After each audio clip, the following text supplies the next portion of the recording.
而家係4月4號兒童節啊！而家我手上面呢一隻都係叫做兒童啦，嗬。我唔知佢有幾多日啦，咁但係應該就過咗10日㗎啦。我睇網嗰啲大概啦，因為10日後佢係開眼嘅。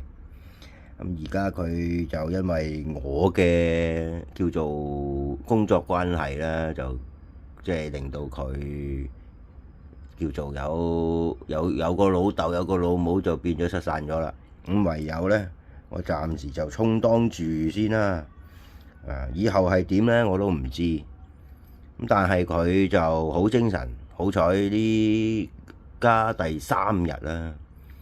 咁啊希望佢叫做開心啦，因為4月1日嘅愚人節呢，就俾呢個天玩咗一嘢，就係佢無端端就跟咗我返屋企啦。